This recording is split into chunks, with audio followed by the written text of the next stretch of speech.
Hello दोस्तों, welcome to my YouTube channel Vikram with job है job. आज हम बात करते हैं पर्सन के बारे में, पर्सन ग्रामर के बारे में पढ़ते हैं कि पर्सन क्या होता है। पर्सन जो होता है सेंटेंस में जो बोलता है या जिससे बात की जाती है या जिसके बारे में बात करते हैं उसे हम पर्सन कहते हैं। पर्सन तीन प्रकार के होते हैं, first, second and third person. तीनों पर्सन है सिंगुलर एंड प्लूरल होते हैं। चलते हैं हम बात करते हैं, जैसे कि हम बात करते हैं जो फर्स्ट पर्सन में जो खुद बोलता है उसे हम फर्स्ट पर्सन बोलते हैं। जैसे आई जब भी बात करेगा तो खुद बोलेगा, ठीक है। या इसकी इसी सिंगुलर का आई का प्लूरल क्या हो जाएगा, वी, ठीक है। सेकंड पर्सन क्या होता है, जिससे बात की जाती है, जिससे भी बात करते हैं, सामने वाले से हम बात करते हैं, वो सेकंड पर्सन आता है। तो इसमें क्या आता है, सेकंड पर्सन का सिंगुलर यू आता है, इसी का प्लूरल जो है यू है। जो सेकंड पर्सन का सिंगुलर एंड प्लूरल दोनों एक ही होता है, इसमें कोई बदलाव नहीं आता।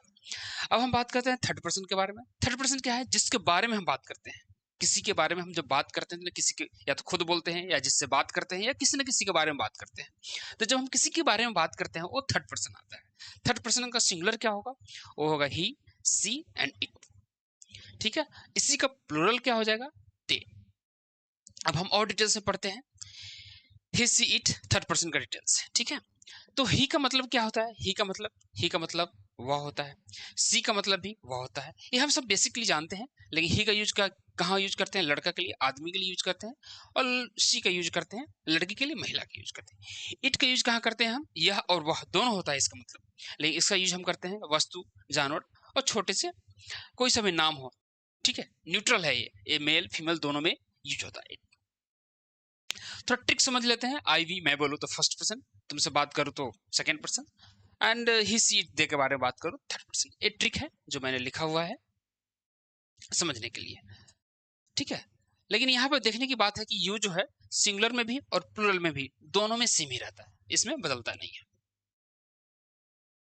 इसी के एग्जाम्पल हमने देखे हैं, जैसे आई एम रेडी मैं तैयार हूँ, एंड वी आर स्टूडेंट हम छात्र हैं। एंड सेकंड पर्सन का मैंने एग्जांपल देखा है, जैसे यू आर माय फ्रेंड, जब हम बात करते हैं हम देखते हैं you are my friend, you are welcome. कोई बंदा घर पे आता है तो हम उसको बोलते हैं यू आर वेलकम, ठीक है। हम थर्ड पर्सन में कैसे बात करते हैं, he is my friend, he is brother, he is she is teacher, they are happy. तो जब हम इस तरह का सेंटेंस बात करते हैं तो कहीं ना कहीं हम पर्सन का यूज कर रहे हैं, first person, second person, third person, या हम खुद बात कर रहे हैं या किसी से बात कर रहे हैं या किसी के बारे में बात कर रहे हैं, ठीक है। अब हम चलते हैं कि जब भी हम सेंटेंस बनाते हैं तो ऐसा नहीं कि सिर्फ पर्सन ही पर्सन जरूरी होता है कि ही, सी, इट, आई, वी, इसके अलावा भी दिस, दैट, दिस, दोस, इन सब चीज की रिक्वायरमेंट पड़ती है। तो जैसे हम रिक्वायरमेंट पड़ती है तो उसको क्या, उसका भी हम डिटेल समझ लेते हैं। तो हम देखेंगे कि दिस, दैट, दिस, दोस, ये क्या है, एक डेमोन्स्ट्रेटिव प्रोनाउन है, ये पर्सन नहीं है। तो इसके बारे में थोड़ा डिटेल्स पढ़ लेते हैं। यहाँ पे मेंशन मैंने किया भी हुआ है कि ये पर्सन नहीं है, डेमोन्स्ट्रेटिव प्रोनाउन है।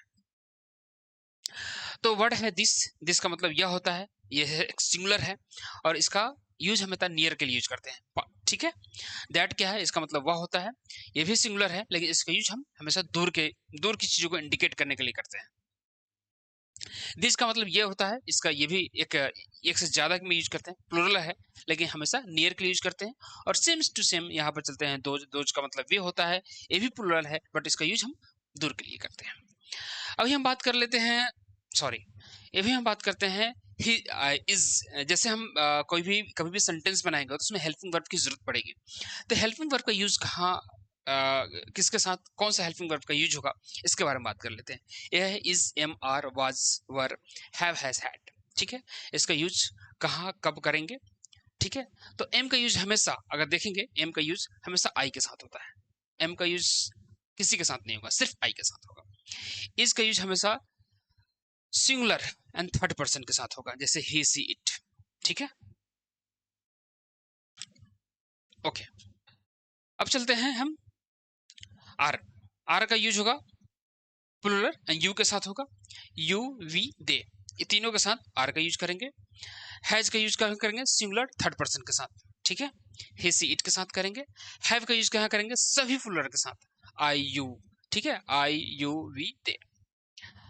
एंड हैड का यूज सभी के साथ करेंगे, लेकिन I, we, you, he, she, it, they, but हमेशा पास्ट टेंस में यूज होगा, ठीक है, हमेशा पास्ट टेंस में यूज होगा। वाज का यूज कहाँ करते हैं, हमेशा सिंगुलर पास्ट में करते हैं, ठीक है, आई, ही, सी, इट। एंड वर का यूज कहाँ करते हैं, प्लूरल पास्ट में करते हैं, यू, वी एंड दे। तो हम जब टेंस पढ़ेंगे तो और ज़्यादा अच्छे से क्लैरिटी होगी, बट अभी हमने पर्सन के साथ इतना इसलिए देख लिया ताकि हम कभी भी आगे सेंटेंस बनाएंगे या पढ़ेंगे, एक सिंपल सेंटेंस बनाएंगे, जैसे दिस इज मैंगो, ठीक है, यहाँ पर किसी टेंस का यूज नहीं है। तो यहाँ तो पता होना चाहिए कि दिस के साथ यूज, किसके साथ क्या यूज होगा। दिस क्या है, एक नियर के लिए यूज करते हैं, दिस का मतलब यह होता है, ठीक है, बट ये एक सिंगुलर है, ठीक है।